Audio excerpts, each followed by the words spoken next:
Hello friends, स्वागत करता हूं आप सभी का एक और न्यू वीडियो में। तो दोस्तों, आज की इस वीडियो में मैं आप लोगों को लैंग्वेज यानी भाषा से संबंधित महत्वपूर्ण सवाल यहां पर कराने वाला हूं, जो कि दोस्तों स्पेशल होने वाला है आप लोग के 1 to 5 के लिए। तो दोस्तों, भाषा का सवाल जो आता है ये आप लोग का ज़्यादा हार्ड नहीं पूछा जाता है, ईजी ही पूछा जाता है। और इसी एक वीडियो से दोस्तों मैं आप लोग को 2 से 3 नंबर आराम से देने वाला हूँ। तो वीडियो को आप लोग लास्ट तक देखिए, क्योंकि आज मैं बहुत सारा सवाल एक साथ लेकर आया हूँ। तो सवाल में आप लोग का पूछ रहा है दोस्तों कि भाषा का मुख्य उद्देश्य क्या है। ऑप्शन में आप लोग का है मनोरंजन है, ऑप्शन बी में है संप्रेषण, सी में है लेखन एंड डी में दोस्तों अध्ययन। दोस्तों, भाषा का मुख्य उद्देश्य क्या होता है, इसका आंसर हो जाएगा आप लोग का ऑप्शन नंबर बी यानी संप्रेषण, यानी एक दूसरे के बातों को आदान प्रदान करना, यही होता है दोस्तों भाषा का मुख्य उद्देश्य। आगे बढ़ते हैं अगला सवाल की ओर, क्वेश्चन नंबर 2। क्वेश्चन नंबर 2 में आप लोग का सवाल है कि भाषा की सबसे छोटी इकाई क्या है। ये दोस्तों बहुत बार पूछा गया है, खास करके टेट के एग्जाम में। तो ऑप्शन में आप लोग का है दोस्तों वर्ण है, ऑप्शन बी में है ध्वनि, सी में है वाक्य एंड डी में है अक्षर। इसका राइट आंसर हो जाएगा ऑप्शन नंबर आप लोग का पहला, यानी भाषा की सबसे छोटी इकाई की अगर बात करें तो वो आप लोग का हो जाएगा दोस्तों वर्ण। आगे बढ़ते हैं अगला सवाल की ओर, क्वेश्चन नंबर 3। थर्ड में आप लोग का सवाल है कि ध्वनियों के अर्थपूर्ण समूह को क्या कहते हैं। ऑप्शन में आप लोग का है वर्ण कहते हैं, वाक्य कहते हैं, शब्द कहते हैं या फिर भाषा कहते हैं। इसका आंसर आप लोग का हो जाएगा ऑप्शन नंबर सी, यानी ध्वनियों के अर्थपूर्ण समूह को दोस्तों कहा जाता है शब्द। Question number 4। क्वेश्चन नंबर 4 में आप लोग का सवाल है कि भाषा की लिखित रूप को क्या कहते हैं।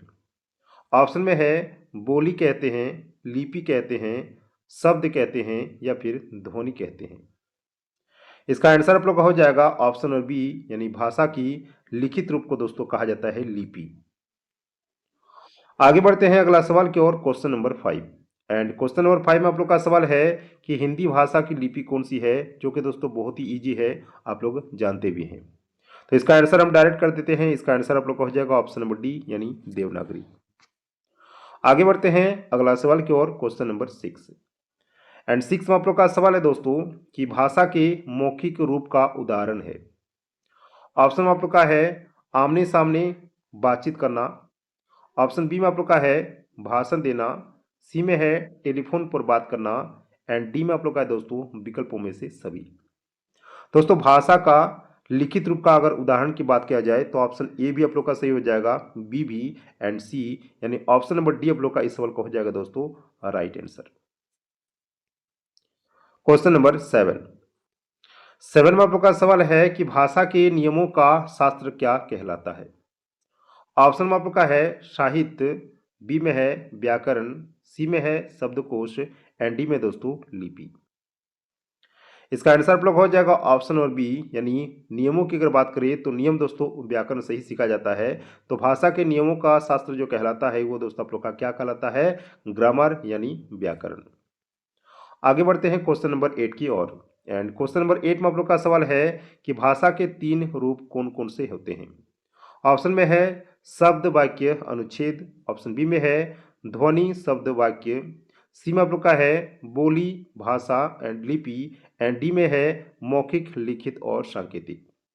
तो यहाँ पर इसका आंसर हो जाएगा ऑप्शन नंबर डी, यानी भाषा के 3 रूप आप लोग का हो जाएगा मौखिक, लिखित और सांकेतिक। क्वेश्चन नंबर 9 में आप लोग का सवाल है कि भाषा सामाजिक प्रक्रिया है क्योंकि क्योंकि यह जन्मजात होती है, ऑप्शन बी में है समाज में सीखी जाती है, सी में है यह कठिन होती है एंड डी में दोस्तों यह लिखी जाती है। इसका राइट आंसर हो जाएगा ऑप्शन आप लोग का बी, यानी भाषा सामाजिक प्रक्रिया है, ठीक है, क्योंकि यह समाज में सीखी जाती है। आगे बढ़ते हैं क्वेश्चन नंबर 10 की ओर। एंड 10 में आप लोग का सवाल है यहाँ पे कि भाषा सीखने का प्रथम माध्यम क्या है। ऑप्शन में आप लोग का है विद्यालय, बी में है पुस्तक, सी में है परिवार एंड डी में दोस्तों शिक्षक। इसका आंसर हो जाएगा ऑप्शन नंबर कौन सा, ऑप्शन नंबर सी, यानी भाषा सीखने का जो प्रथम माध्यम है दोस्तों वो आप लोग का क्या हो जाएगा, फैमिली यानी परिवार। क्वेश्चन नंबर 11 में आप लोग का सवाल है कि भाषा अर्जन किस अवस्था में होता है। ऑप्शन में है किशोरावस्था में, युवावस्था में, सी में है बाल्यावस्था में एंड डी में दोस्तों वृद्धावस्था में। इसका राइट आंसर हो जाएगा ऑप्शन आप लोग का सी, यानी भाषा अर्जन की जो प्रक्रिया होता है यह होता है दोस्तों बाल्यावस्था में। क्वेश्चन नंबर 12 आप लोग का सवाल है कि भाषा की सबसे बड़ी इकाई क्या है। ऑप्शन में है शब्द, ध्वनि, वाक्य या फिर अनुच्छेद। इसका आंसर हो जाएगा ऑप्शन नंबर सी, यानी भाषा की सबसे बड़ी इकाई की अगर बात करें तो वो आपका आंसर हो जाएगा ऑप्शन नंबर सी, वाक्य। क्वेश्चन नंबर 13 में सवाल है कि भाषा का मानकीकृत रूप क्या कहलाता है। ऑप्शन में है मानक भाषा, उपभाषा, बोली या फिर लोक भाषा। इसका आंसर आप लोग का हो जाएगा ऑप्शन नंबर पहला, यानी भाषा का जो मानकीकृत रूप होता है वह होता है दोस्तों मानक भाषा।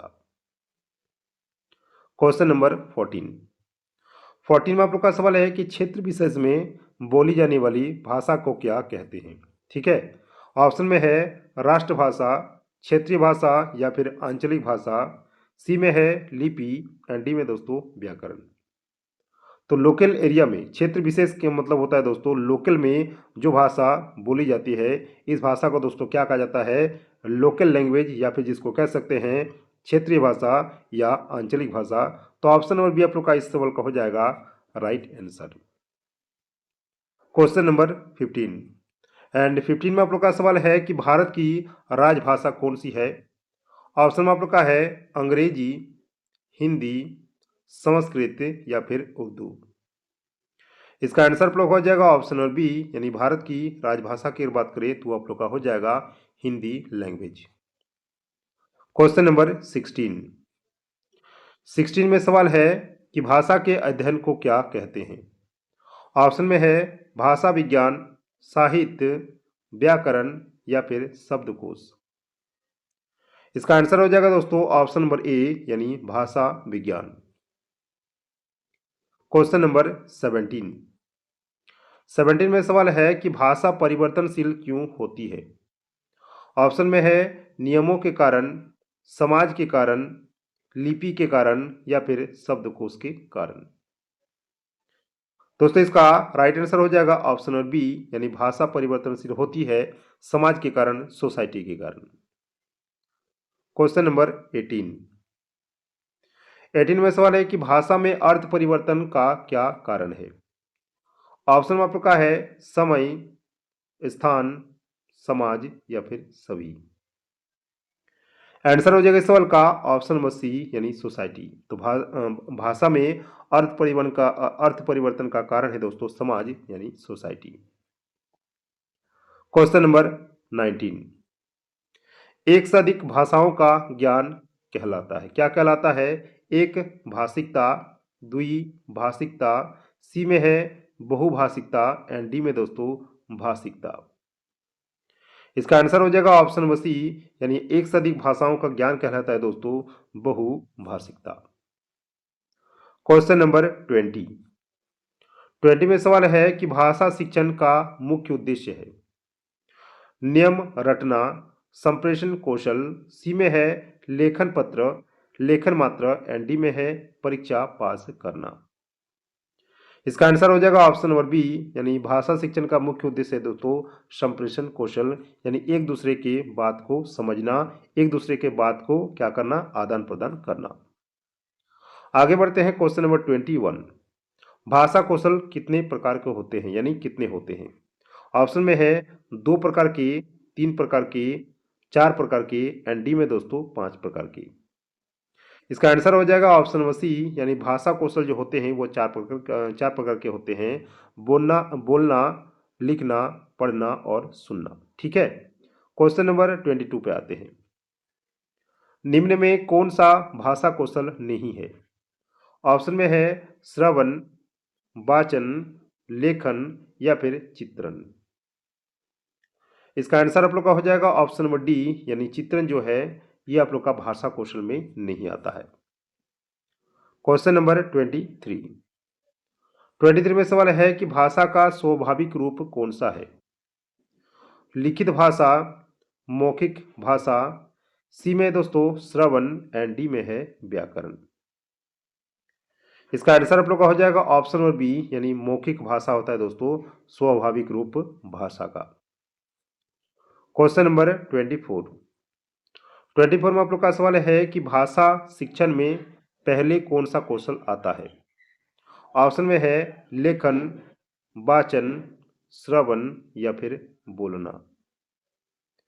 तो इसका आंसर आप लोग का हो जाएगा ऑप्शन नंबर सी, यानी श्रवण। सुनने की क्रिया जो होता है वो बच्चों में दोस्तों पहले आता है और भाषा शिक्षण में दोस्तों यही पहला कौशल आता है। क्वेश्चन नंबर 25, बोलने का कौशल किस पर आधारित है। ऑप्शन में है व्याकरण पर, श्रवण पर, लेखन पर या फिर लिपि पर। इसका आंसर आप लोग का हो जाएगा ऑप्शन नंबर ए, यानी व्याकरण यानी ग्रामर। ठीक है, तो बोलने का कौशल जो होता है वो किस पर बेस्ड होता है, व्याकरण पर। क्वेश्चन नंबर 26 में सवाल है कि भाषा और विचार का संबंध है। ऑप्शन ए में है अलग अलग, बी में है असंबंधित, सी में है घनिष्ठ एंड डी में है विरोधी। इसका आंसर हो जाएगा ऑप्शन नंबर सी, यानी घनिष्ठ। क्वेश्चन नंबर 27 में सवाल है कि भाषा सीखने में कौन सा कारक महत्वपूर्ण है। अभ्यास, वातावरण, सी में है प्रेरणा एंड डी में आप लोग का है सभी। इसका आंसर हो जाएगा ऑप्शन नंबर डी, यानी भाषा सीखने में अभ्यास, वातावरण और प्रेरणा, इन तीनों कारक जो है दोस्तों महत्वपूर्ण होता है। क्वेश्चन नंबर 28, भाषा के बिना क्या संभव नहीं है। संप्रेषण, लेखन, अध्ययन या फिर खेल। इसका आंसर आप लोग का हो जाएगा ऑप्शन नंबर ए, यानी भाषा के बिना संभव नहीं है संप्रेषण करना। क्वेश्चन नंबर 29, भाषा मानव को क्या बनाती है। ऑप्शन में है सामाजिक प्राणी, बौद्धिक प्राणी, सांस्कृतिक प्राणी या फिर ये सभी। इसका आंसर हो जाएगा ऑप्शन नंबर डी, यानी भाषा मानव को दोस्तों एक सामाजिक प्राणी बनाती है, बौद्धिक प्राणी बनाता है और एक सांस्कृतिक प्राणी बनाता है। तो इसका आंसर आप लोग का हो जाएगा ऑप्शन नंबर डी, सभी। क्वेश्चन नंबर 30 में आप लोग का सवाल है दोस्तों कि भाषा का प्रयोग किसके लिए होता है। विचार अभिव्यक्ति के लिए, सूचना देने के लिए, सी में आप लोग का है दोनों के लिए एंड इनमें से कोई नहीं। इसका आंसर आप लोग का हो जाएगा ऑप्शन नंबर सी, यानी भाषा का जो प्रयोग होता है, भाषा का जो यूज होता है वो विचार को अभिव्यक्ति करने के लिए भी होता है और सूचना देने के लिए भी होता है। क्वेश्चन नंबर 31, भाषा जन्मजात नहीं बल्कि होती है। क्या होती है, प्राकृतिक होती है, अर्जित होती है, सी में है कठिन होती है एंड डी में है स्थायी होती है। इसका आंसर आप लोग हो जाएगा ऑप्शन नंबर बी, यानी भाषा जन्मजात तो नहीं होती है बल्कि क्या होते हैं दोस्तों, अर्जित, इसको अर्जन किया जाता है। क्वेश्चन नंबर 32, भाषा का मानक रूप किस पर आधारित होता है, किस पर बेस्ड होता है। ऑप्शन में है बोली पर, समाज पर, व्याकरण पर या फिर इन सभी पर। इसका आंसर आप लोग हो जाएगा ऑप्शन नंबर डी, यानी भाषा का जो मानक रूप होता है वो बोली, समाज और व्याकरण, इन तीनों पर आधारित होता है। क्वेश्चन नंबर 33, भाषा का संबंध किससे नहीं है।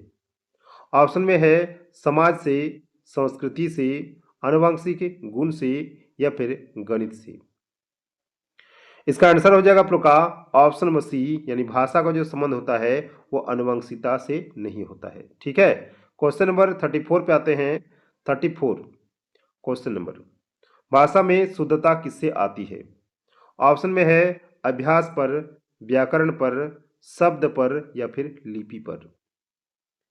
इसका आंसर आप लोग का हो जाएगा ऑप्शन नंबर बी, यानी भाषा का जो शुद्धता आता है, जो प्योरिटी आता है दोस्तों, वो सिर्फ आप लोग का ग्रामर यानी व्याकरण से आता है।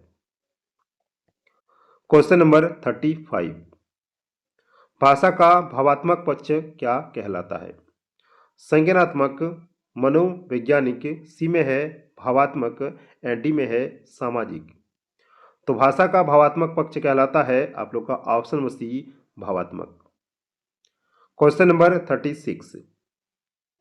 36 में सवाल है कि भाषा का ज्ञान किससे बढ़ता है?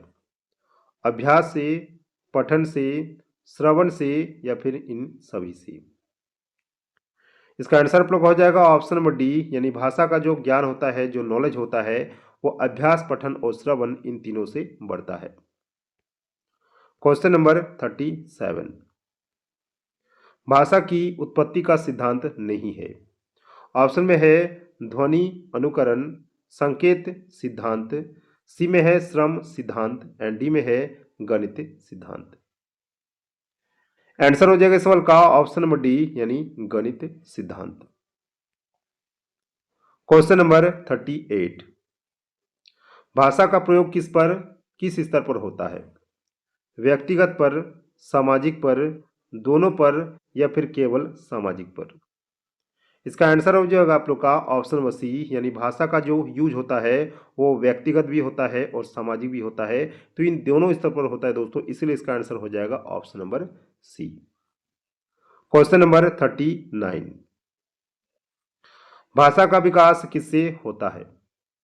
ऑप्शन में है प्रयोग से, अभ्यास से, समाज से या फिर इन सभी से? आंसर हो जाएगा इस सवाल का ऑप्शन नंबर डी, यानी भाषा का जो विकास होता है, जो डेवलपमेंट होता है, वो प्रयोग से होता है, अभ्यास से एंड सोसाइटी यानी समाज से भी होता है। क्वेश्चन नंबर 14 पे आ गए एंड 40 में आप लोग का सवाल है कि भाषा शिक्षण में छात्र को होना चाहिए, क्या होना चाहिए? निष्क्रिय होना चाहिए, सक्रिय होना चाहिए, मौन होना चाहिए या फिर निर्भर होना चाहिए? आंसर हो जाएगा सवाल का ऑप्शन नंबर बी, यानी भाषा शिक्षण में छात्र को, एक स्टूडेंट को होना चाहिए सक्रिय यानी एक्टिव। क्वेश्चन नंबर 41 पे आ गए हैं, भाषा शिक्षण में शिक्षक की भूमिका होती है। ऑप्शन में है निर्देश देने की, मार्गदर्शक की, सी में है श्रोता की एंड डी में है निर्यायक की? आंसर हो जाएगा इस सवाल का ऑप्शन नंबर बी, यानी भाषा शिक्षण में दोस्तों एक टीचर का जो रोल होता है वो गाइड का रोल होता है, यानी मार्गदर्शक यानी सुविधादाता का रोल होता है। क्वेश्चन नंबर 42 पे आ गए हैं एंड 42 में सवाल है कि भाषा सीखने में सबसे अंतिम में आता है। सबसे पहले आप लोग का होता है दोस्तों, सबसे पहले आप लोग का आता है श्रवण एंड अंतिम में अगर बात करें तो अंतिम आप लोग का आ जाएगा लेखन, यानी लिखने की क्रिया जो होता है वो सबसे बाद में आता है। ठीक है, ऑप्शन नंबर बी आप लोग का इस सवाल का हो जाएगा राइट आंसर। आगे बढ़ते हैं क्वेश्चन नंबर 43 की ओर एंड 43 में आप लोग का सवाल है कि भाषा का जो संबंध है किस विज्ञान से नहीं है। ठीक है, ये वाला आप लोग का यहाँ पर क्या लिखा था? से लिखा था। तो भाषा का संबंध जो है किस विज्ञान से नहीं है? ऑप्शन में है जीव विज्ञान से, समाज शास्त्र से, कला से या फिर मनोविज्ञान से? इसका आंसर आप लोग हो जाएगा ऑप्शन नंबर सी, यानी भाषा का जो जो संबंध होता है वो किस विज्ञान से नहीं होता है, वो कला से नहीं होता है, तो आंसर आप लोग का हो जाएगा option number C. Question number 44, भाषा का प्रयोग सबसे अधिक किसमें होता है? ऑप्शन में है विद्यालय, समाज, परिवार एंड कार्यालय। आंसर हो जाएगा इस सवाल का ऑप्शन नंबर बी, यानी भाषा का जो प्रयोग होता है वो सबसे अधिक होता है दोस्तों समाज यानी सोसाइटी में। क्वेश्चन नंबर 45, भाषा का आधार है। ऑप्शन में है शब्द, विचार या फिर भाव, वाक्य या फिर लिपि? आंसर हो जाएगा इस सवाल का ऑप्शन नंबर आप लोग का बी, यानी भाषा का जो आधार होता है, जो बेस होता है, वो या तो विचार होता है या फिर भाव होता है। क्वेश्चन नंबर 46, भाषा का सही प्रयोग कहलाता है अशुद्धता, शुद्धता, सरलता या फिर कठिनता? तो इसका आंसर हो जाएगा आप लोग का ऑप्शन नंबर बी, यानी भाषा का जो सही प्रयोग होता है वह शुद्धता कहलाता है।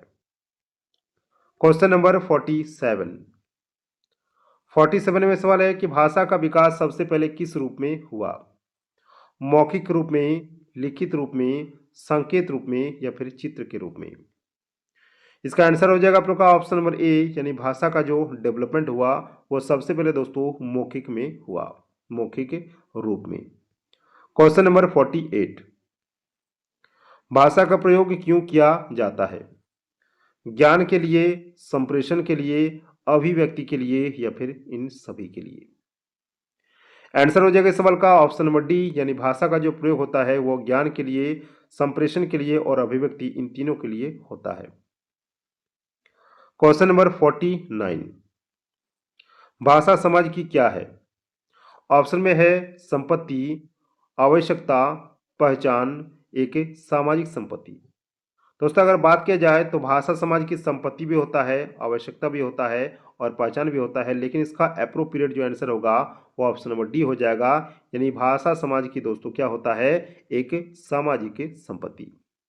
लास्ट क्वेश्चन आज के इस वीडियो का, क्वेश्चन नंबर 50, भाषा का अस्तित्व जो है किसके बिना नहीं है, यानी किसके बिना संभव नहीं है? व्यक्ति के बिना, समाज के बिना, विद्यालय के बिना या फिर पुस्तक के बिना? आंसर हो जाएगा इस सवाल का ऑप्शन नंबर बी, यानी समाज के बिना दोस्तों भाषा का अस्तित्व नहीं है।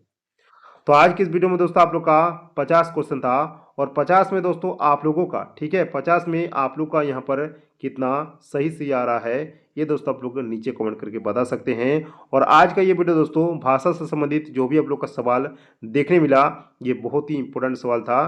तो आज का ये वीडियो दोस्तों आप लोग का कैसा लगा नीचे आप लोग कमेंट करके बता सकते हैं। और जो भी दोस्तों चैनल पर पहली बार जुड़े हैं वो चैनल को यहाँ पर सब्सक्राइब करके रख सकते हैं, क्योंकि ये जो चैनल है दोस्तों आपके एग्जाम तक चलने वाला है। तो चलिए मिलते हैं नेक्स्ट वीडियो में किसी और नए टॉपिक के साथ, तब तक के लिए जय हिंद, वंदे मातरम।